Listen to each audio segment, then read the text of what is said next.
இருக்கின்றேன். நான் பேச இருக்கும் தலைப்பு இந்திய அரசியலமைப்பு. நான் ஒரு புத்தகம் இல்லை, நான் ஒரு சட்ட காகிதமும் இல்லை, நான் இந்திய அரசியலமைப்பு.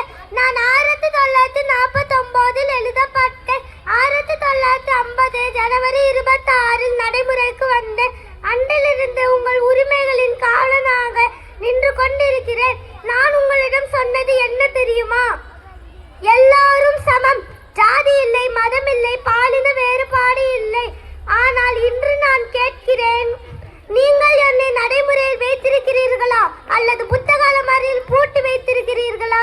நான் கல்வி உரிமை கொடுத்தேன், ஆனால் தனியார் பள்ளிகளில் கல்வி ஏகபோகமாக விற்கப்பட்டு வருகிறது. நான் பெண்களுக்கு சம உரிமை கொடுத்தேன், ஆனால் இன்னும் அவள் பாதுகாப்பிற்காக போராடுகிறாள். நான் கருத்து சொல்லும் உரிமை கொடுத்தேன், ஆனால் கேள்வி கேட்டால் குற்றவாளியாக்கப்படுகிறார்கள். ஆனால் நான் நம்பிக்கை இழக்கவில்லை. ஏனென்றால் ஒரு ஆசிரியர் என்னை வகுப்பறை உயிர்ப்போடு வைத்திருக்கிறார்.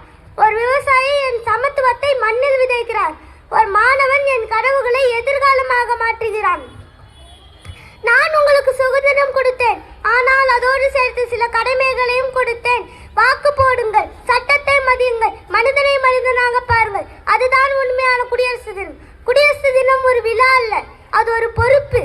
இன்று கொடியை ஏற்றுகிறோம், நாளை மனதில் அரசியலமைப்பை ஏற்றுவோமா?